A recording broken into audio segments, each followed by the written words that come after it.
desires. You're a hostage to your urges, a hostage to your vanity, to your ego, to your greed, to your appetite, to your self-indulgence. You're controlled.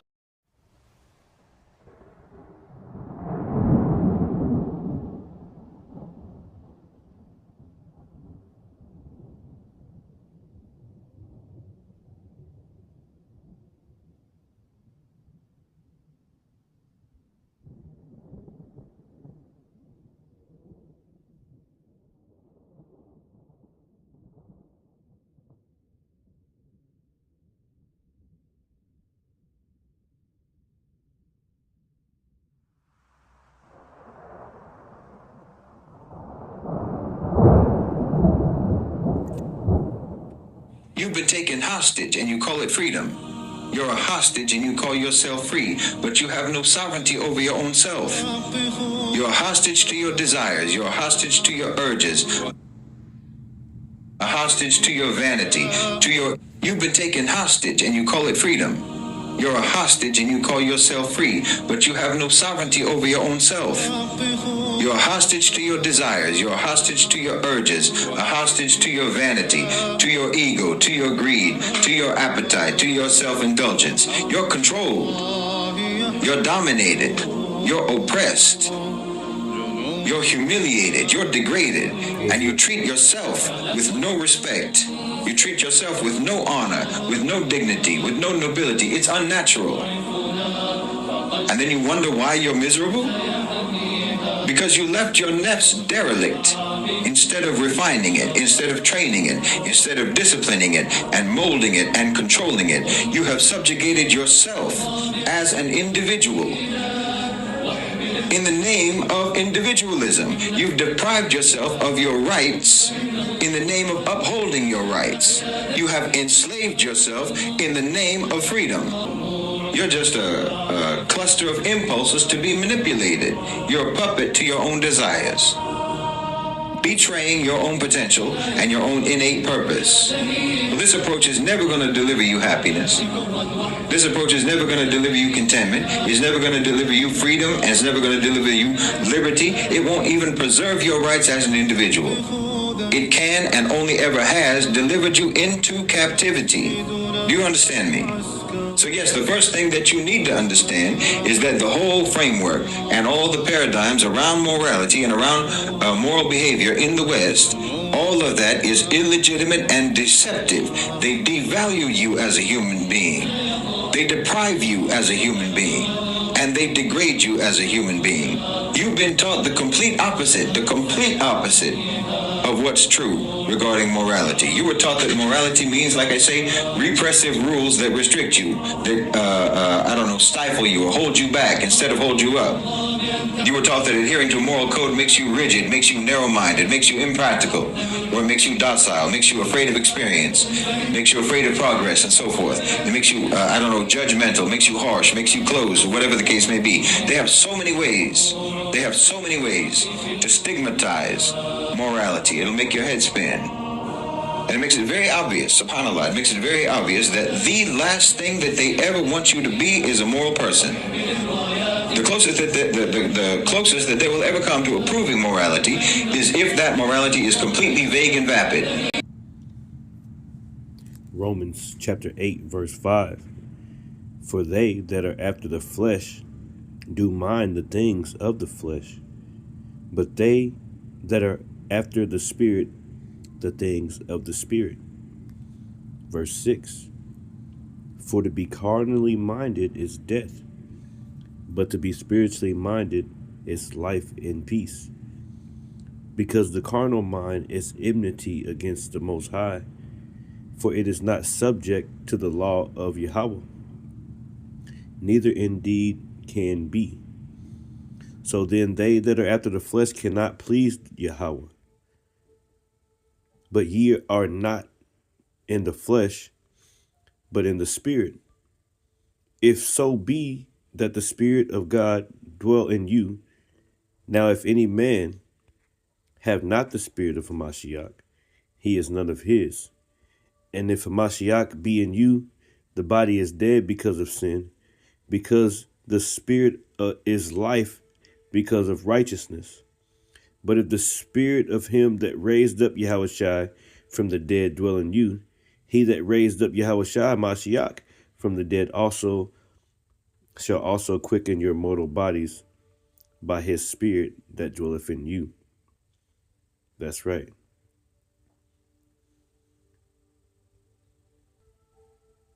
First John 2:15. Love not the world, neither the things that are in the world. If any man love the world, the love of the Father is not in him. For all that is in the world, the lust of the flesh, and the lust of the eyes, and the pride of life, is not of the Father, but is of the world. And the world passeth away, and the lust thereof, but he that doeth the will of Yahweh abideth forever. You're a hostage to your urges, a hostage to your vanity, to your ego, to your greed, to your appetite, to your self-indulgence. You're controlled. You're controlled, like he said, man. All right, this is the book of Romans, chapter 6.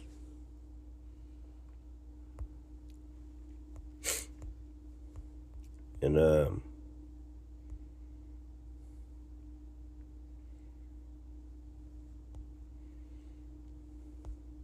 I'll start at 12. It says, let not sin therefore reign in your mortal body, that ye should obey it in the lust thereof.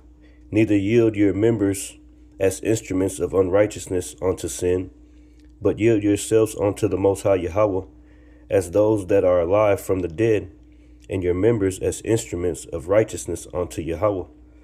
For sin shall not have dominion over you. For ye are not under the law, but are under grace. What then? Shall we sin, because we are not under the law, but under grace? The Most High forbid. Know ye not that to whom ye yield yourselves servants to obey, his servants ye are to whom ye obey? That's right.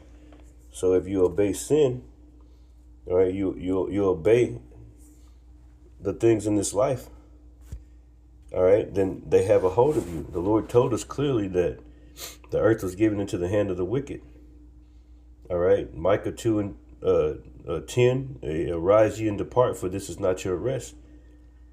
All right, everything here, the food is defiled. Everything is defiled. Everything is defiled around you, okay? Okay, and you see whenever you put these things on instead of putting on Yahweh Shem Yahushai, you see what it yields forth, what kind of fruit it brings forth. All right, it's nothing good. It says, know ye not that whom ye yield yourselves servants to obey, his servants ye are to whom ye obey. That's right. Whether of sin unto death or obedience unto righteousness, man. That's right. So You're controlled. You're dominated. You're oppressed. You're humiliated. You're degraded. And you treat yourself with no respect. Yep, that's our people especially, man. You know? All right. Not only are we under the curses, but the Most High Yahweh has gave us a way, all right, to return unto him. All right. But guess what the Lord said? 2/3 shall be cut off and die. All right. See, our people is messed up, you know. And I think this dude is just talking about the West in general. All right. But this relates to our people, man. All right. The Lord said, a degenerate, how has thou turned into a degenerate plant onto me? All right. Treat yourself with no honor, with no dignity, with no nobility. It's unnatural. And then you wonder why you're miserable? Because you left your nest derelict. You left your nest derelict, man. You left Yahweh Shem Yahushai. All right.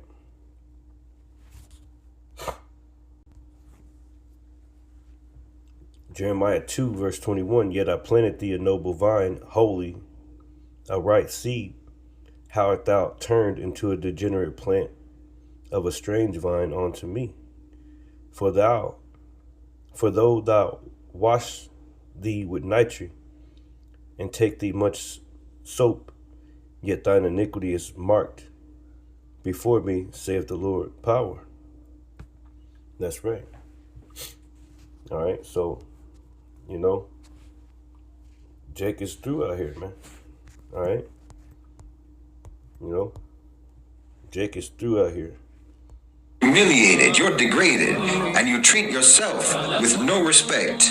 You treat yourself with no honor, with no dignity, with no nobility. It's unnatural. And then you wonder why you're miserable? Because you left your nefs derelict.